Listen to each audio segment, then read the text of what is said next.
Hey everyone, welcome back to the SEL. So today we're going to do a quick video on what I got at York. I'm sorry it took so long to get out, especially since this one's going to be a shorter video. I had plans on doing an entire video on, the trip up and shots of our train trip and things like that, as well as other things outside of York. But I got to the point where it was almost done. All I had to do was a voiceover for it like this, and then I just decided I didn't like it. So instead, we're doing a short little video on what I actually bought at York. But if you're interested in the trip up as well as what I did outside of York, please let me know in the comments. I have all the footage from that still, and I am 100% open to doing another video, a follow-up video from this one on just the trip itself and other things that happened at York. So if you're interested, let me know in the comments below. But let's get started. So in no particular order, this is what I got at York. So on day one, I got this MTH Premier Georgia number 300 observation car, and I saw this pretty quickly at York. I was walking around with Trainman Dan and his dad, and we all kind of saw this, and Trainman Dan asked me if I was going to get this, and I said I'll probably end up getting it, but I wanted to walk around a little bit more and see what else was in the orange hall at York. But he messaged me at the end of day one and said, "Hey, it's still there. You might want to go get it." And I said, "You're probably right." So it was pretty cool to get this, and I got a good deal on it. And it has the presidential seal there on the front. And since this is an older MTH observation car, it has the incandescent bulbs on the inside, so I'll probably be upgrading this to the LEDs that Atlas put in these when they took over this tooling. So, I mean, it still has people on the inside and everything, but all it really needs to, in my opinion, look that much better is have the LEDs on the inside. So, if y'all are interested in seeing how I upgrade this to a LED, let me know in the comments below, and I might do a video on how to upgrade these to LEDs. So, we're going to move on real quick to day two. I did get one other thing on day one, but that's going to have to wait till last. So I got to walk around a little bit with RJ and Chris Montagna, and that was pretty cool to get to hang out with them and before the YouTube meet and greet. But I got this Atlas Central Georgia box car from, I believe, Grzybowski's. I believe we all walked away from something with Grzybowski's there in that particular time, but y'all know I'm a sucker for anything Central Georgia, so when I saw this, I made sure I had to get it. And there were two of the same number, so my buddy Brian, who traveled with me, who we both work in the same IT department, we both got one. I let him get the other one, but I think I've seen the other number floating around on the internet, so if I can get my hands on the other number for this car, it'll be pretty cool to have, both. I got a pretty good deal on it, and like I said, I'm a sucker for anything Central Georgia, so I made sure I had to get it. Also on day two was this car, a MTH Premier Conrail 3-bay hopper car that also had a EOT on the end. But the thing about this one is I got it for free. So around York, and let me grab the box. Around York in the orange hall, I'm not sure about the other halls, but in the orange hall there were some boxes that had this sticker on it. And I kind of think I saw two at the trains booth. I really wasn't thinking anything about it. I just thought they were, stickers from the last owner, and they just didn't take them off because it might damage the box.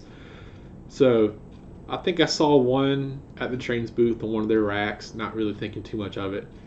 And I believe it was RJ who pointed it out to me. He said, "Hey Clay, go grab that box over there." And I think Chris told me to go look at it too, but I just thought they were pulling my leg and just said, "Hey Clay, you should go grab that box," just trying to pig at me.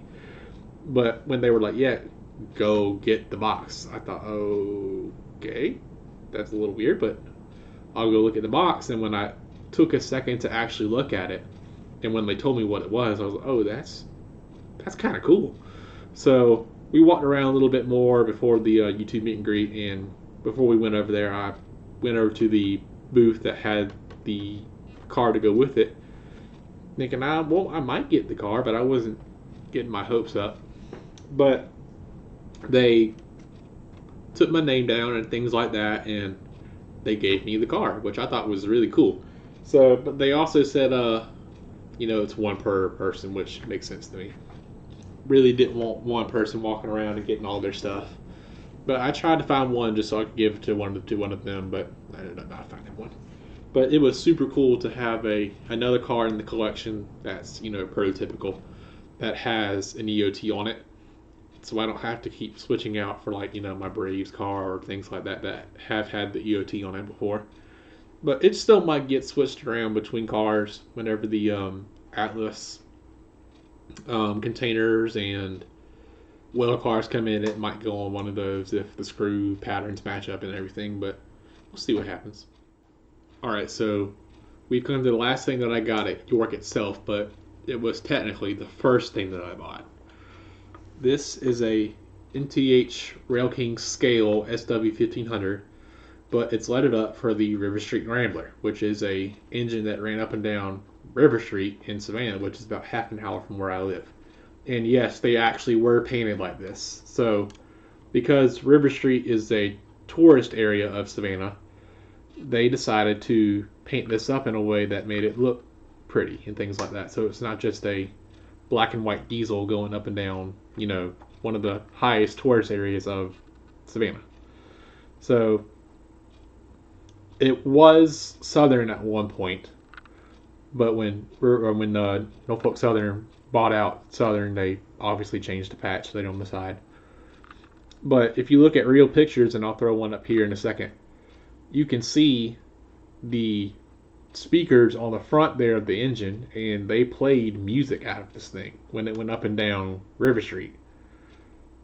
So it's really cool to have a local piece in the collection, and I'm thinking about seeing what I can do to add speakers to the front of this thing to make it look that much more like the real thing.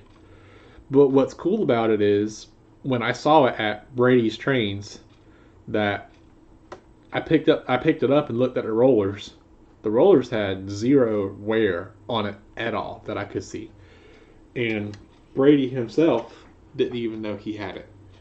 So I took it to one of the open houses that the Lower Susquehanna Railroad Club had, and I went there multiple nights. If you hadn't been there before, and next time you go to York, make sure you stop by there. They are a bunch of great guys, and I got to run not only this engine, but my own custom engine that I've been working on that you've seen here on the channel many times. It was really cool to see that run on another layout other than my own.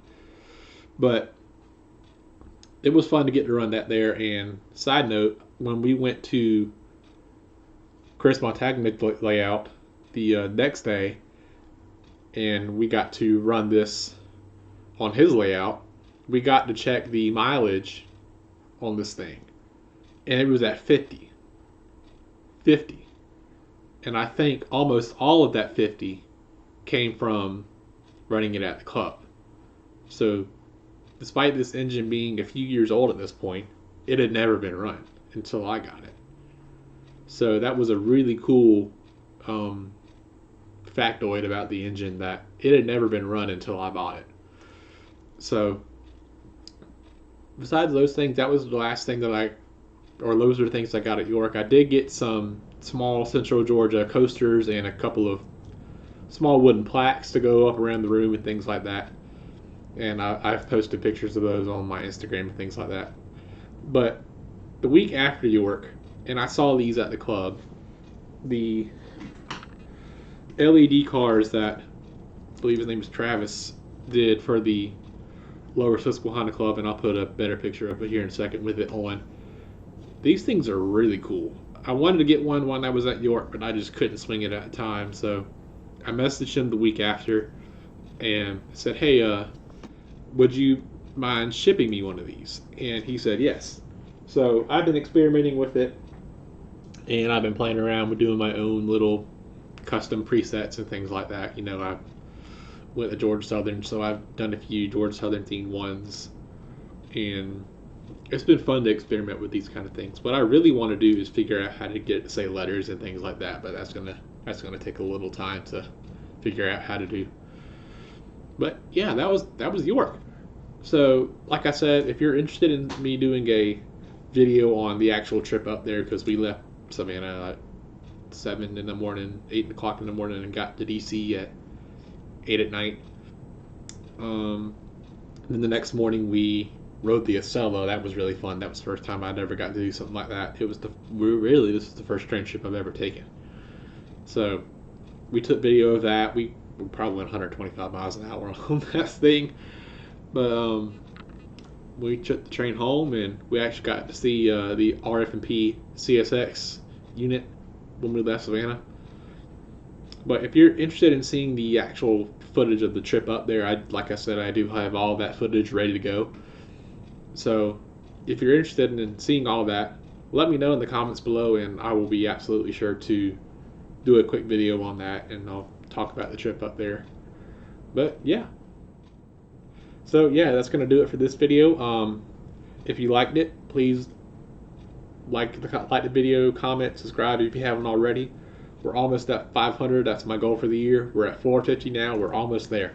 So if you haven't subscribed already, please consider subscribing. And to those of you who recognized me at York, which was kind of a surprise, thank you for coming up to me and saying hi and telling me you like the videos. That's why I do it, is because I enjoy doing it and you guys enjoy it. So if you liked it, like this video, please leave a like, comment, subscribe if you haven't already, and yeah, we'll see y'all next time.